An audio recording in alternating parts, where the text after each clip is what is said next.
Arthritis అంటే ఏంటి? Arthritis ఎన్ని రకాలు? ఏ ఆర్థరైటిస్ ఎక్కువ కాంప్లికేటెడ్? అలాగే ఆర్థరైటిస్ కి హోమియోలో ఎలాంటి ట్రీట్మెంట్ ఉంది? ఈ వివరాలు తెలియజేయడానికి మనతో పాటు ఉన్నారు హోమియో కేర్ ఇంటర్నేషనల్ నుంచి డాక్టర్ శ్రీవిద్య గారు. వారిని అడిగి మరిన్ని వివరాలు తెలుసుకుందాం. నమస్తే డాక్టర్ గారు. నమస్తే. ఈ ఆర్థరైటిస్ అన్నది ఎన్ని రకాలు ఉంటుంది? ఇది రావడానికి మెయిన్ రీజన్ ఏంటో చెప్తారా? ముఖ్యంగా ఆర్థరైటిస్ అనేది జాయింట్ పెయిన్స్ ని అంటే కీళ్ళ నొప్పులని మనం మెడికల్ టర్మినాలజీలో ఆర్థరైటిస్ అంటారు. సో చాలా రకాలైన ఆర్థరైటిస్ ఉంటుంది. అంటే మోర్ దెన్ 100 వెరైటీస్ 100 టైప్స్ కంటే కూడా ఎక్కువగా గుర్తించడం జరిగింది. బట్ డే టు డేలో మనం ఎక్కువగా గమనించేది ఏంటంటే ఆస్టియో ఆర్థరైటిస్ అంటే వయసు పైబడ్డం వల్ల వచ్చే ఆర్థరైటిస్, లేదంటే రుమటాయిడ్ ఆర్థరైటిస్ అంటాం అంటే ఆటో ఇమ్యూన్ డిసీజ్.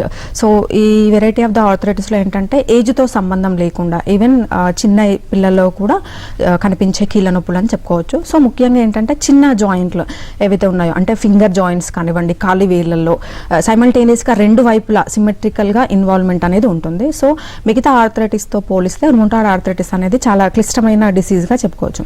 ఎందుకు అంటే బ్లడ్లో అనేది మనకు ఆటోఇమ్యూన్ డిజార్డర్ వల్ల ఎగైనెస్ట్ యాంటీబాడీస్ రిలీజ్ అవ్వడం వల్ల నాట్ ఓన్లీ కీళ్ళు జాయింట్స్ మాత్రమే కాకుండా అదర్ ఆర్గాన్స్ కూడా ఎఫెక్ట్ అవ్వడం జరుగుతుంది. ఈ కీళ్ళ నొప్పుల యొక్క ప్రత్యేకత ఇది. అంటే రుమటాయిడ్ ఆర్థరైటిస్ వల్ల కీళ్ళు మాత్రమే కాకుండా other parts of the body అంటే వైటల్ ఆర్గన్స్ అయిన లంగ్స్ కానివ్వండి, హార్ట్ ఇన్వాల్వ్మెంట్ అనేది ఉండటం వల్ల నెగ్లెక్ట్ చేస్తే ఇది ప్రాణాంతకంగా కూడా దారితీసే ఛాన్సెస్ ఉంటాయి. అండ్ అలాగే కీళ్ళ అరుగుదలకు సంబంధించి చాలా మంది ఏంటంటే ఎక్కువ ట్రాన్స్ప్లాంటేషన్ చేయించుకుంటూ ఉంటారు. ఇది ఎంతవరకు కరెక్ట్ అంటారు? దీనివల్ల ఏమైనా సైడ్ ఎఫెక్ట్స్ ఉంటాయా? సో ట్రాన్స్ప్లాంటేషన్ అంటే ఎస్పెషల్లీ ఇది ఆస్టియో ఆర్థరైటిస్లో చూడడం జరుగుతుంది. ఎస్పెషల్లీ మోకాల నొప్పులు అంటే ఏజ్ డీజనరేటివ్ ప్రాసెస్ కాబట్టి ఎస్పెషల్లీ ఫీమేల్స్లో చూసుకున్నట్లయితే 40 or 45 ఎబో, మేల్స్లో అయితే 50 ఎబో వాళ్ళలో ఏజ్ పైబడడం వల్ల మనకు కార్టిలేజ్ అంటే మోకాలు చుట్టూ ఉండే కార్టిలేజ్ అనేది డే బై డే అరుగుదలకు లోనవుతుంది. సో మూమెంట్ అనేది కష్టంగా మారటం, ఎక్కువ దూరం నడవలేకపోవడం, కూర్చొని లేచినప్పుడు సౌండ్లు రావడం అనేది ఆస్టియో ఆర్థరైటిస్ యొక్క ముఖ్య లక్షణాలు. Especially first, second and third స్టేజ్లో అయితే మనకి ట్రాన్స్ప్లాంటేషన్ అంటే కీళ్ళ మార్పిడి అవసరం ఉండదు. మనము ఎర్లీగా గమనించి ట్రీట్మెంట్ తీసుకోవడం అండ్ ఆర్థరైటిస్ వాళ్ళు తీసుకోవాల్సిన జాగ్రత్తలు కానీ ఎక్సర్సైజెస్ కనుక ఫాలో అయితే ట్రాన్స్ప్లాంటేషన్కి ఛాన్సెస్ ఉండవు. Very rare cases out of 100 పీపుల్లో 5 or 10% people మాత్రమే ఆ ట్రాన్స్ప్లాంటేషన్ వరకు వెళ్ళడం జరుగుతుంది. అది కూడా లేట్ స్టేజ్లో డిఫార్మిటీస్ అంటాం అంటే కంప్లీట్గా మోకాలు అనేది వంకరకు పోతుంది, బెడ్ రిడన్ అయిపోతారు, వాళ్ళు నడవలేని స్థితిలో మాత్రమే ఇలాంటి ట్రాన్స్ప్లాంటేషన్కి వెళ్ళడం జరుగుతుంది. But very rare cases. Okay. అంటే ఈ ఆర్థరైటిస్ లక్షణాలు ఎలా ఉంటాయి? ఆర్థరైటిస్ అంటే జాయింట్ పెయిన్స్ మెయిన్గా.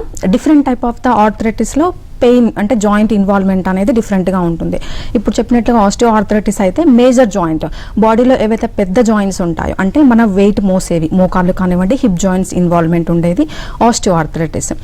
Coming to the rheumatoid arthritis ఏంటంటే ఆటోఇమ్యూన్ డిసీజ్ కాబట్టి చిన్న జాయింట్స్ ఇన్వాల్వ్మెంట్ అనేది ఫస్ట్ చూస్తుంటాము. అంటే చేతి ఫింగర్స్ కానివ్వండి, రిస్ట్ జాయింట్లు, ఎల్బో జాయింట్స్, షోల్డర్స్, కాలి వేళ్ళు, మడిమలు మాత్రమే ఇలా చిన్న జాయింట్లు ఇన్వాల్వ్ అవ్వడం. క్రమేణా డిసీజ్ పెరిగే కొద్దీ పెద్ద జాయింట్స్ ఇన్వాల్వ్ అవ్వడం అనేది క్లియర్ కట్ సిమ్టమ్ ఉంటుంది రుమటాయిడ్ ఆర్థరైటిస్లో. బట్ యూరిక్ యాసిడ్ డయాథసిస్ అంటాం అంటే కొన్ని రకాలైన యూరిక్ యాసిడ్ ప్రాబ్లం బ్లడ్లో ఎలివేట్ అవ్వడం వల్ల కొన్ని రకాలైన నొప్పులు స్టార్ట్ అవుతుంటాయి. వీటిని గౌటీ ఆర్థరైటిస్గా చెప్పుకుంటాం. ఇవే కాకుండా కొన్ని రకాలైన ఫీవర్స్లో కూడా ఎగ్జాంపుల్ చికెన్ గున్యా లాంటి ఫీవర్స్లో కూడా జాయింట్ పెయిన్స్ వచ్చే ఛాన్సెస్ ఉంటాయి. సో టైప్ ఆఫ్ ద ఆర్థరైటిస్ని డివైడ్ చేసుకుంటే ఈ ఇన్వాల్వ్మెంట్ అనేది డిఫరెంట్గా ఉంటుంది. ఓకే. అండ్ అలాగే ఈ సోరియాటిక్ ఆర్థరైటిస్ కూడా ఎక్కువగా చాలా మందిలో కనిపిస్తున్నటువంటి సమస్య. దాని లక్షణాలు ఏమైనా డిఫరెంట్గా ఉంటాయో? ఎస్. సోరియాటిక్ ఆర్థరైటిస్ అనేది ఏంటంటే ఈ సెకండరీ ఆర్థరైటిస్ అంటాం. అంటే ఆర్థరైటిస్లో కంప్లీట్గా ఫస్ట్ అనేది జాయింట్ ఇన్వాల్వ్మెంట్ ఉంటుంది. కొన్ని రకాలైన ఆర్థరైటిస్లో ఇప్పుడు చెప్పినట్లుగా సోరియాసిస్ అనేది ఏంటంటే స్కిన్ ప్రాబ్లం. సో స్కిన్ అనేది 60 to 70% ఆఫ్ ద ప్రాబ్లం పెరిగినప్పుడు అదర్ పార్ట్స్ ఇన్వాల్వ్ అవ్వడం వల్ల అంటే జాయింట్స్ ఇన్వాల్వ్ అవ్వడం వల్ల వచ్చే ప్రాబ్లం సోరియాటిక్ ఆర్థరైటిస్. అంటే one of the complication of the సోరియాసిస్గా చెప్పుకోవచ్చు. సో ఇలాంటివి మనము ఎర్లీ స్టేజ్లోనే డయాగ్నోస్ చేసినట్లయితే ఆర్థరైటిస్ డెవలప్ అవ్వకుండా చూసే ఛాన్సెస్ ఉంటాయి. రైట్. కాల్ ఉన్నారండి గుంటూరు నుంచి హైమావతి గారు కాల్ చేస్తున్నారు. నమస్తే హైమావతి గారు. నమస్తే అండి. డాక్టర్ గారు ఉన్నారు, మీ సమస్య ఏంటో చెప్పండి. నాకు 49 అండి ఏజ్. ఓకే. నాకు డేట్స్ బాగానే వస్తాయి కరెక్ట్ గానే ఎప్పుడు. ఓకే.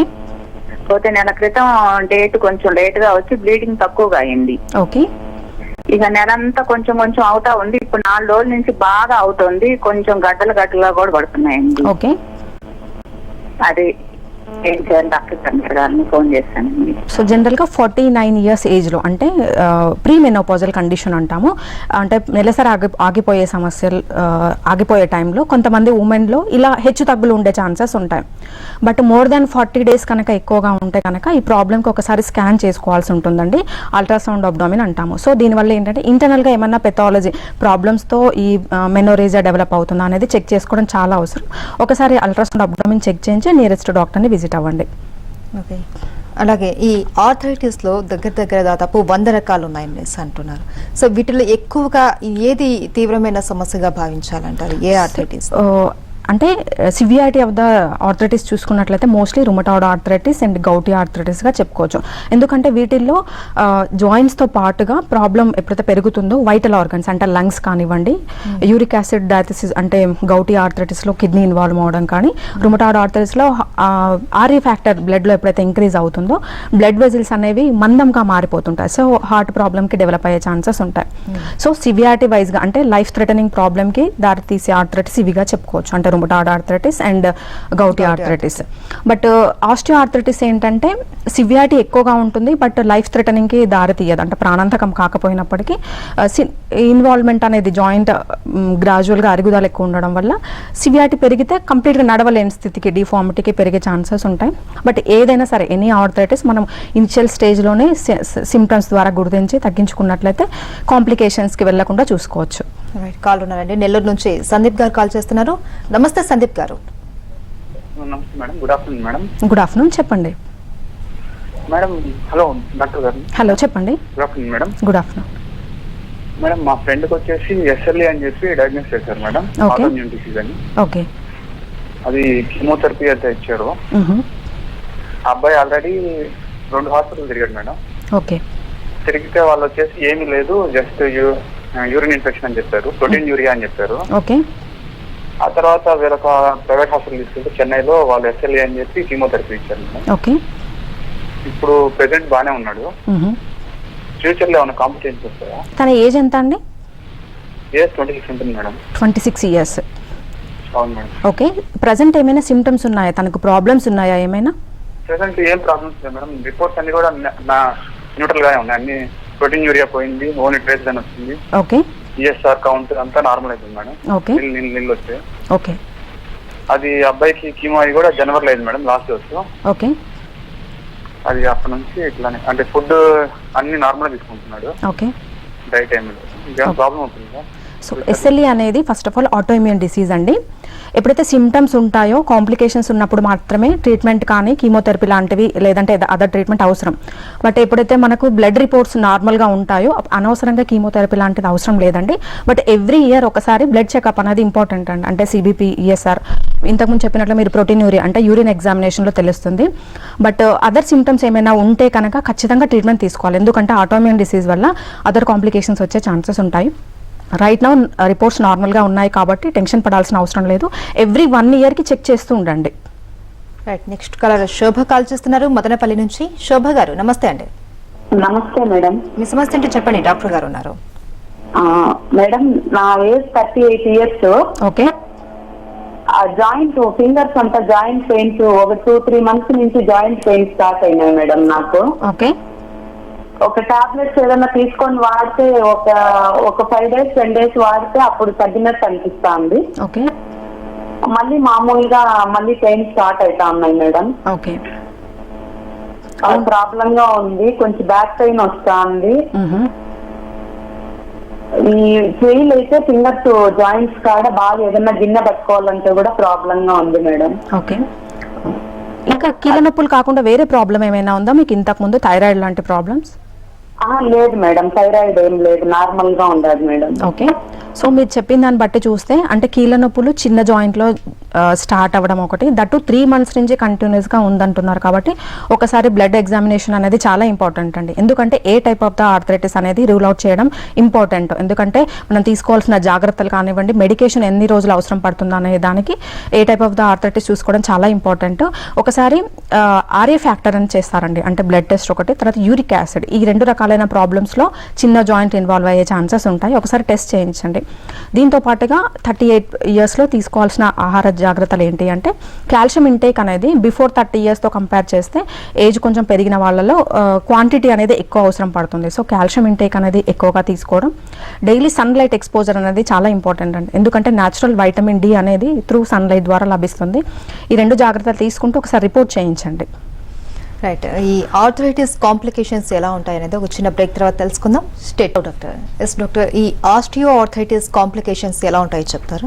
సో కాంప్లికేషన్స్ అనేది మనం స్టేజ్ వైజ్గా చూసుకుంటే ఫస్ట్ స్టేజ్ ఆఫ్ ద ఆస్టియో ఆర్థరైటిస్లో ఏమవుతుందంటే ఎక్కువ దూరం నడిచినప్పుడు లేదంటే ఎక్కువ వర్క్ చేసినప్పుడు మాత్రమే పెయిన్ వస్తుంది. ఇది మైల్డ్ స్టేజ్గా చెప్పొచ్చు. బట్ సెకండ్ స్టేజ్లో ఏమవుతుందంటే అరుగుదల ఎక్కువ అయ్యే కొద్దీ ఎర్లీ మార్నింగ్ లేవగానే కదలికలు అంటే జాయింట్ కదలికలన్నీ కంప్లీట్గా తగ్గిపోతుంటాయి. అంటే దాని స్టిఫ్నెస్ అంటాము, అంటే restriction of the movement second and third stage of the ఆస్టియో ఆర్థరైటిస్లో చూసుకోవచ్చు. ఇంకా క్రమేణా ప్రాబ్లం పెరిగే కొద్దీ ఏమవుతుందంటే క్రెపిటస్ అంటాం, అంటే మోకాళ్ళ నుంచి సౌండ్ రావడం, అంటే మెట్లెక్కి దిగినప్పుడు కానివ్వండి లేదంటే కూర్చొని లేచినప్పుడు వంగి లేచినప్పుడు మోకాళ్ళ నుంచి సౌండ్ అనేది రావడం జరుగుతుంది. ఇది third stage of the osteoarthritis. కంప్లీట్గా ఫైనల్ స్టేజ్ ఏంటంటే జాయింట్ అనేది డిఫార్మ్ అంటే వంగిపోవడం, అంటే స్ట్రైట్గా లేకుండా బెండ్ అవ్వడం జరుగుతుంది. ఇది fourth stage of the osteoarthritis. Homeopathy అనేది especially first, second and third stage of the ఆర్థరైటిస్లో ట్రీట్మెంట్ స్టార్ట్ చేస్తే చాలా మంచి బెనిఫిట్స్ ఉంటాయని చెప్పొచ్చు. అంటే గ్రాడ్యువల్గా ఏదైతే అరిగిపోయిన కార్టిలేజ్ ఉంటుందో దాన్ని బాగు చేయొచ్చు. అట్ ద సేమ్ టైం కదలికలు అనేది చాలా ఫ్రీగా ఉంటుంది. రైట్, నెక్స్ట్ కాలర్ ఉన్నారండి. హైదరాబాద్ నుండి మనోజ్ గారు కాల్ చేస్తున్నారు. మనోజ్ గారు నమస్తే అండి. Madam good afternoon madam. Good afternoon, చెప్పండి మీ సమస్య ఏంటో డాక్టర్ గారు. మేడం యాక్చువల్గా ఈ హోమియోపతిలో మయస్టినా గ్రేవిస్ ఏమైనా హోమియోపతి ట్రీట్మెంట్ ఉందా? ఉంటుందండి. ఇది ఏంటంటే జెనెటికల్ ప్రాబ్లమ్గా చెప్పుకోవచ్చు. క్రమేణా ఏంటంటే మజిల్ అనేది వీక్నెస్ అనేది డెవలప్ అవుతుంది. డెవలప్మెంట్ జరగకుండా కంప్లీట్గా డిఫార్మ్ అయ్యే ఛాన్సెస్ ఉంటుందండి. ఒకసారి పర్సన్ కనుక ఉంటే ఏ స్టేజ్లో ఉంది అని మనం రిపోర్ట్ వైజ్గా కూడా చూసుకొని కంప్లీట్గా అనాలిసిస్ చేసి చెప్పడం జరుగుతుంది. బట్ ఎనీవే హోమియోపతి అనేది ఎస్పెషల్లీ ఇలాంటి ప్రాబ్లంలో మయస్టినా గ్రేవిస్ లాంటి ప్రాబ్లం పెరగకుండా అంటే స్టేజ్ అనేది కాంప్లికేట్ అవ్వకుండా అట్లీస్ట్ స్టెబిలైజ్ చేయొచ్చు. సో ఒకసారి పేషెంట్ని ప్లస్ వాళ్ళ కన్సర్న్ రిపోర్ట్ ఏమైనా ఉంటే కనుక తీసుకొని నియరెస్ట్ బ్రాంచ్కి విజిట్ అవ్వండి. Right, next call Vijay call చేస్తున్నారు. విజయ్ గారు మీ సమస్య ఏంటో చెప్పండి, డాక్టర్ గారు ఉన్నారు. Madam good afternoon madam. Good afternoon madam, నేను విజయ్ మాట్లాడుతున్నా మెట్పేల్ నుండి. ఓకే మేడం, నాకు 15 రోజుల నుంచి నా వయసు 39 సంవత్సరాలు. ఎన్ని సంవత్సరాలు అండి? 39 సంవత్సరాలు. ఓకే 15 రోజుల నుంచి ఈ అరిపాదాలలో మంటలు వస్తున్నాయి మేడం బాగా. ఓకే మడిమ నొప్పి దగ్గర ఎక్కువ వస్తుంది. రెండు వైపులా ఉందా అంటే రెండు కాళ్ళలో ఉందా మడిమ నొప్పులు? 2 కాళ్ళలో ఉంది మేడం, సేమ్ ఉంటున్నాయి. ఓకే ఇది మామూలుగా రెగ్యులర్ గా షూ వేస్తున్నాను. షూ తీసేసి 1 వీక్ అవుతుంది, ఆయన కూడా తగ్గట్లేదు మేడం. అవునా? ఓకే. సో దీన్ని జనరల్గా ఫీమేల్స్లో ఏమవుతుందంటే క్యాల్కినస్ పర్ ప్రాబ్లం అంటాం. అంటే క్యాల్కినస్ బోన్ అనేది హీల్ జాయింట్లో ఉండే బోన్ ఎక్స్ట్రా గ్రోత్ అనేది ఫామ్ అవడం వల్ల యాంకిల్ జాయింట్స్లో పెయిన్ వచ్చే ఛాన్సెస్ ఉంటుందండి. ఎస్పెషల్లీ నడిచినప్పుడు పెయిన్ తీవ్రత అనేది చాలా ఎక్కువగా ఉంటుంది. కొంతమందిలో 1 సైడ్ ఉండొచ్చు, లేదంటే సెకండ్ 2 సైడ్స్ అనేది కూడా ఉండొచ్చు. సో మెయిన్గా తీసుకోవాల్సిన జాగ్రత్తలు ఏంటంటే నడిచినప్పుడు సోల్ అది చాలా స్మూత్గా ఉండేలాగా చూసుకుంటే పెయిన్ అనేది రాకుండా ఉంటుంది. బట్ కంప్లీట్గా తగ్గాలంటే ట్రీట్మెంట్ నెసెసిటీ అనేది చాలా అవసరం అండి. సో ఒకసారి ఎక్స్రే రిపోర్ట్స్ ఏమైనా ఉన్నా కానీ లేదంటే నియరెస్ట్ బ్రాంచ్ని విజిట్ అవ్వండి. సో ఎర్లీగా స్టార్ట్ అవుతుంది అంటే రీసెంట్గా స్టార్ట్ అయింది కాబట్టి ఎర్లీగా సాల్వ్ అయ్యే ఛాన్సెస్ ఉంటాయి. రైట్, నెక్స్ట్ కాలర్ విజయవాడ నుండి శ్రీనివాసరావు గారు కాల్ చేస్తున్నారు. శ్రీనివాసరావు గారు నమస్తే అండి. మేడం నమస్తే మేడం. నమస్తే, చెప్పండి. మేడం నాకు ఒక 5 years నుంచి స్కిన్ ప్రాబ్లం ఉంది మేడం. ఓకే. ఆ స్కిన్ కి సంబంధించిన టెస్ట్ అన్ని చేయించాను మేడం. ఈ జాయింట్స్ దగ్గర స్కిన్ ప్రాబ్లం వచ్చినప్పుడు జాయింట్ దగ్గర వాసిపోయి బాగా దొరద వస్తుంది మేడం. ఓకే. స్కిన్ దగ్గర అక్కడక్కడ గడ్డలు లెక్క వస్తుంది మేడం. అన్ని టెస్ట్లు చేయించాను. సో అంటే ఒక 1 week బ్యాక్ టెస్ట్ మొత్తం చేయించాను మేడం. ఓకే. ఈ రొమటాలజీ సిమ్టమ్స్ ఏమన్నా ఉన్నాయేమోనని కాల్ చేస్తున్నాను. ఓకే, రొమటాలజీ సిమ్టమ్స్ ఏంటంటే ఫస్ట్ అన్ని జాయింట్స్లో పెయిన్ రావటం అనేది చాలా ఇంపార్టెంట్. పెయిన్ ఉంటేనే మనం దాన్ని రొమటాలజీ కింద కన్సిడర్ చేయొచ్చు, లేదంటే ఆర్థరైటిస్. స్కిన్ ప్రాబ్లంలో ఏదైతే ఉందో ఒకసారి ఫిజికల్ ఎగ్జామినేషన్ లేదంటే రిపోర్ట్స్ ద్వారా కన్ఫర్మ్ చేయాల్సి ఉంటుందండి. సో స్కిన్ ప్రాబ్లమ్స్లో కూడా చాలా వెరైటీస్ ఉంటాయి. అంటే లాంగ్ డ్యూరేషన్ నుంచి చూసుకున్నట్లయితే మీరు ఆల్మోస్ట్ 5 years నుంచి అని చెప్తున్నారు. సోరియాసిస్ కావచ్చు, లేదంటే అదర్ టెస్ట్ ఏవైనా కావచ్చు. ఒకసారి రిపోర్ట్స్ తీసుకొని నియరెస్ట్ బ్రాంచ్ని విజిట్ అవ్వండి. ఓకే డాక్టర్ గారు, ఈ ఆస్టియో ఆర్థరైటిస్ కాంప్లికేషన్స్ గురించి మాట్లాడుకున్నాం. అలాగే రుమటాయిడ్ ఆర్థరైటిస్ కి సంబంధించి ఎలాంటి కాంప్లికేషన్స్ ఉంటాయి? సో రుమటాయిడ్ ఆర్థరైటిస్ కాంప్లికేషన్స్ ఏంటంటే నార్మల్గా ప్రతి ఒక్కరిలో ఆర్ఏ ఫ్యాక్టర్ అనేది 15 పాయింట్స్ కంటే తక్కువగా ఉంటుంది. సో అలాంటి వాళ్ళలో ఏ విధమైన ప్రాబ్లం ఉండదు. బట్ ఎప్పుడైతే అధిక ఒత్తిడికి లోన్ అవ్వడం కానివ్వండి, లేదంటే అదర్ ప్రాబ్లమ్స్ ఏవైనా కానీ వచ్చినప్పుడు ఆర్ఏ ఫ్యాక్టర్ అనేది ఇంక్రీజ్ అవుతుంది. అంటే మోర్ దెన్ 20 కానివ్వండి, 20 ఎబోవ్ ఉన్న వాళ్ళలో పెయిన్స్ రావడం అనేది, ఈవెన్ జాయింట్ పెయిన్స్ కావచ్చు, మజిల్ పెయిన్స్ కానివచ్చు, ఏదైనా కానీ ఓవరాల్లో పెయిన్ అనేది first symptom of the rheumatoid arthritis.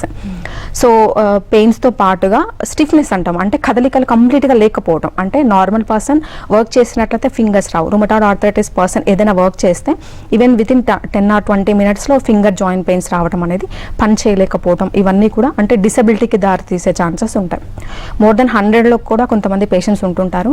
So వాళ్ళలో ఏంటంటే అదర్ కాంప్లికేషన్స్ అంటే ఇంతకుముందు చెప్పినట్టుగా లంగ్ ప్రాబ్లం కానివ్వండి, లేదంటే డ్రైనెస్ ఆఫ్ ద ఐ అంటాం, అంటే విజన్ తగ్గిపోతుంది వాళ్ళలో, అంటే చూపు మందగించడం కూడా one of the complication of the rheumatoid ఆర్థరైటిస్గా చెప్పుకోవచ్చు. ఓకే, ఈ ఆర్థరైటిస్ దీర్ఘకాలిక సమస్య, దీనికి హోమియోలో ఎలాంటి ట్రీట్మెంట్ ఉంది? ఈ వివరాలు చిన్న బ్రేక్. ఈ ఆర్థరైటిస్ అనేది దీర్ఘకాలిక సమస్య, ఇది వస్తే ఒకసారి మళ్ళీ పోదు, లైఫ్ లాంగ్ దీనికి మెడిసిన్ వాడుతూ ఉండాలి అనేసి అంటూ ఉంటారు. నిజమేనా ఇది? సో మనం ఎర్లీ స్టేజ్లో గమనించినట్లయితే లైఫ్ టైం ట్రీట్మెంట్ అవసరం లేదు. అంటే వితిన్ 1 yearలో కనుక మనము ట్రీట్మెంట్ స్టార్ట్ చేసుకున్నట్లయితే, ఎస్పెషల్లీ రుమటాయిడ్ ఆర్థరైటిస్ అనేది యాంటీ ఇన్ఫ్లమేటరీ డిసీజ్ కాబట్టి ఇన్ఫ్లమేటరీ డిసీజ్. సో దీనికి తగ్గట్టుగా ఫుడ్, డైటరీ హ్యాబిట్స్ కనుక మెయింటైన్ చేస్తూ కొద్ది రోజులు ట్రీట్మెంట్ తీసుకుంటే ఆర్ఏ ఫ్యాక్టర్ నెగిటివ్ వస్తుంది. అంటే హోమియోపతి ట్రీట్మెంట్ ద్వారా జనరల్గా ఏమవుతుంది అంటే ఎర్లీ స్టేజ్లో ట్రీట్మెంట్ స్టార్ట్ చేస్తే కంప్లీట్గా రిపోర్ట్ నెగిటివ్ వచ్చిన కేసెస్ కూడా ఉంటాయి. సో లైఫ్ టైం అవసరం లేదు, only complicated cases and RA factor ఎక్కువగా ఉన్న వాళ్ళలో మాత్రమే ఎక్కువ డ్యూరేషన్ తీసుకోవాల్సిన అవసరం ఉంటుంది తప్ప, మైల్డ్ సిమ్టమ్స్ ఫస్ట్ స్టేజ్లో ఉన్న వాళ్ళు డైట్ అండ్ ఎస్పెషల్లీ ఎక్సర్సైజెస్ కనుక స్ట్రిక్ట్గా ఫాలో చేస్తున్నట్లయితే లైఫ్ టైం తీసుకోవాల్సిన అవసరం లేదు. రైట్, కాల్ ఉన్నారండి. మచిలీపట్నం నుంచి నవీన్ గారు కాల్ చేస్తున్నారు. నవీన్ గారు నమస్తే అండి. మీ సమస్య అంటే చెప్పండి, డాక్టర్ గారు ఉన్నారు. ఈ తలలో మనకి రెడ్ కలర్ వచ్చి ఫంగస్ ఫామ్ అవుతుందండి. ఒక 1 year నుంచి ఆ ప్రాబ్లం ఉంది. ఓకే, సో అది ఏంటంటే మనం హెయిర్ ఉన్నప్పుడు నవీన్ గారు టీవీ వాల్యూమ్ మ్యూట్ చేసి మాట్లాడాలండి. అది హెయిర్ ఉన్నప్పుడల్లా వస్తుంది మేడం. హెయిర్ ఒకవేళ గుండు చేసుకున్నప్పుడు ఆ టైంలో తగ్గిపోతుంది, మళ్ళీ హెయిర్ ఉన్నప్పుడు మళ్ళీ వస్తుంది. సో మీకు దానివల్ల ఏమి ఇబ్బంది అవుతుంది? సిమ్టమ్స్ ఏమైనా ఉన్నాయా? తలలో రెడ్నెస్ వచ్చి ఫంగస్ ఫామ్ అవుతుంది. ఓకే, సో దీన్ని ఎస్పెషల్లీ మేల్స్లో వచ్చే ప్రాబ్లం స్కాల్ప్ ఐదర్ సోరియాసిస్ అన్న కావచ్చు, లేదు అంటే సెబోరిక్ డెర్మటైటిస్ అంటాం. అంటే స్వెట్ ఎక్కువగా ఫామ్ అయినప్పుడు, లేదంటే ఎస్పెషల్లీ వెదర్ చేంజెస్ ఎక్కువగా ఉన్నప్పుడు, ఎస్పెషల్లీ 20 to 30 years మేల్లో కనిపించే ప్రాబ్లంగా చెప్పుకోవచ్చు. దీన్ని మనం ఫిజికల్ ఎగ్జామినేషన్ ద్వారా, అంటే స్కిన్ ప్రాబ్లం కాబట్టి చూసిన తర్వాత కన్ఫర్మ్ చేయొచ్చు ఏ టైప్ ఆఫ్ ద ప్రాబ్లం అనేది. సో ఒకసారి నియరెస్ట్ డాక్టర్ని విజిట్ అవ్వండి. రైట్, నెక్స్ట్ సత్యనారాయణ గారు కాల్ చేస్తున్నారు హైదరాబాద్ నుంచి. సత్యనారాయణ గారు, మీ సమస్య అంటే చెప్పండి, డాక్టర్ శ్రీవిద్య గారు ఉన్నారు. Hello madam. హలో మేడం చెప్పండి. ఏం లేదు మేడం, నాకు 1 year నుంచి కొంచెం మాది మోకాళ్ళు అరుగుదల స్టార్ట్ అయింది మేడం యాక్చువల్ గా. ఓకే, అయితే ఇక్కడ మోకాళ్ళ మధ్యలో స్వెల్లింగ్ కూడా వస్తుంది ఈ మధ్య. అయితే మార్నింగ్ లేవగానే తక్కువ శబ్దం కూడా వస్తుంది, శబ్దాలు వస్తుంది. ఓకే, మీ వయసు ఎంత అండి? నాది 49 అండి. 49. రెండు వైపులా, రెండు మోకాళ్ళల్లో ఉందా ప్రాబ్లం? 2 మోకాళ్ళలో ఉంది మేడం. ఓకే, సో మోస్ట్లీ ఈ ఏజ్లో వచ్చే ప్రాబ్లం ఎస్పెషల్లీ మోకాల్లో చెప్తున్నారు కాబట్టి ఆస్టియో ఆర్థరైటిస్గా చెప్పొచ్చు. బట్ రీసెంట్గా స్టార్ట్ అయింది కాబట్టి ఫస్ట్ స్టేజ్లో ఉంది. మెయిన్గా తీసుకోవాల్సిన జాగ్రత్తలు ఏంటి అంటే కంప్లీట్గా కింద కూర్చోవడం, తర్వాత కాళ్ళు ఫోల్డ్ చేయడం అనేది ఎంతవరకు తగ్గిస్తే అంత మంచిది. అంటే ప్రాబ్లం ఫస్ట్ స్టేజ్ నుంచి ఇంకొక పెరగకుండా చూడొచ్చు. దీంతో పాటుగా కాల్షియం డైట్ ఎక్కువగా తినడం ఒకటి, ఎర్లీ మార్నింగ్ అనేది మైల్డ్ టు మోడరేట్ ఎక్సర్సైజెస్ అంటే మీడియంగా వాక్ చేయడం ఒకటి, at the same time physiotherapy exercises కనుక అంటే స్ట్రెంథనింగ్ ఎక్సర్సైజెస్ అంటాము, ఒకసారి డైరెక్ట్గా విజిట్ అవుతే మేము అడ్వైస్ చేయగలుగుతాము. ఇవి ఫాలో చేస్తే మెడికేషన్ అవసరం లేకుండానే స్టేబుల్ చేయొచ్చు, అట్ ద సేమ్ టైం గ్రాడ్యువల్గా తగ్గించే ఛాన్సెస్ కూడా ఉంటాయి. ఓకే, శ్రీవిద్య గారు, ఫ్యామిలీ హిస్టరీలో ఇంతకు ముందు ఎవరికన్నా ఉన్నా కూడా ఇప్పుడున్న జనరేషన్కి మళ్ళీ వచ్చే అవకాశం ఉందా ఈ ఆర్థరైటిస్ అనేది? సో ఫ్యామిలీ హిస్టరీ అనేది అన్నిసార్లు రాకపోవచ్చు. అంటే ఫర్ ఎగ్జాంపుల్ ఒక ఫ్యామిలీలో 3 or 4 చిల్డ్రన్ ఉంటే పేరెంట్స్కి ఉన్న ప్రాబ్లమ్స్ 4 చిల్డ్రన్కి ఉండదు. సో రిస్క్ ఫ్యాక్టర్స్ ఎవరికైతే ఉంటుందో అంటే ఆస్టియోఆర్థరైటిస్ చూసుకున్నట్లయితే ఒబేసిటీ ఉన్న వాళ్ళు కానివ్వండి, లేదంటే థైరాయిడ్ ప్రాబ్లం ఏమైనా ఉన్నా, లేదంటే రుమటాయిడ్ ఆర్థరైటిస్ లాంటి ప్రాబ్లమ్స్ ఏమైనా ఉంటాయో వాళ్ళకు మాత్రమే వచ్చే ఛాన్సెస్ ఉంటాయి. కొన్ని రకాల ప్రాబ్లమ్స్ మాత్రం ఎర్లీ స్టేజ్లో వచ్చే ఛాన్సెస్ ఉంటాయి. సో 20% ఆ ప్రాబ్లం అనేది రిస్క్ ఫ్యాక్టర్గా చెప్పుకోవచ్చు. అంటే పేరెంట్స్లో ఉంటే నెక్స్ట్ వాళ్ళకి రావటం అనేది. ఓకే, కాల్ ఉన్నారండి. బెంగళూరు నుంచి బేటప్ప గారు కాల్ చేస్తున్నారు. బేటప్ప గారు, మీ సమస్య ఏంటో చెప్పండి, డాక్టర్ గారు ఉన్నారు. Good afternoon madam. Good afternoon, చెప్పండి. మేడం, నాకు 2 months నుంచి ముందు చికెన్ గున్యా అని ఒక జ్వరం వచ్చింది మేడం. ఓకే, బేటప్ప గారు టీవీ వాల్యూమ్ మ్యూట్ చేసి డైరెక్ట్ గా ఫోన్ లో మాట్లాడారండి. చికెన్ గున్యా అని ఒక జ్వరం వచ్చింది. అది ఇప్పుడు ఎక్కువ కాల్లో బాడీ పెయిన్ ఉంది మేడం, కీళ్ళంతా. ఓకే, డాక్టర్ కి పోయించి చూపిస్తా ఉన్నాము. అయినాను నైట్ అయితే ఎక్కువ బాడీ కీళ్ళు, భుజాలు, మాకాళ్ళు ఫుల్ బాడీ అంతా పెయిన్ వస్తుంది, ఎక్కువ పెయిన్ వస్తుంది. కాళ్ళు అప్పుడప్పుడు ఊదుకుంటాయి. ఓకే, అది సమస్య మేడం. మీ వయసు ఎంత అండి? 42 ఉండొచ్చు మేడం. ఓకే, చికెన్ గున్యా ఫీవర్ వచ్చినప్పుడు మెడికేషన్ కంప్లీట్ గా తీసుకున్నారా? మెడికేషన్ కంప్లీట్ గా తీసుకున్నాను, ఇంకా తీసుకుంటానే ఉన్నాను. ఓకే,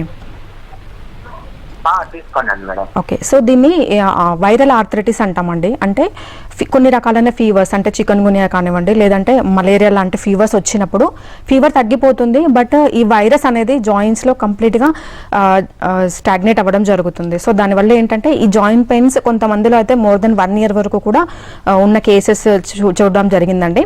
పెయిన్ కిల్లర్ తీసుకుంటే కొద్దిసేపే రిలీఫ్ ఉండడం జరుగుతుంది. ఒకసారి హోమియో కేర్కి విజిట్ అవ్వండి. సో ఇలాంటి చికెన్ గున్యాతో వచ్చే అంటే వైరల్ ఆర్థరైటిస్ అనేది కంప్లీట్గా అంటే at least 80 to 90% of the problem solve అవుతుంది.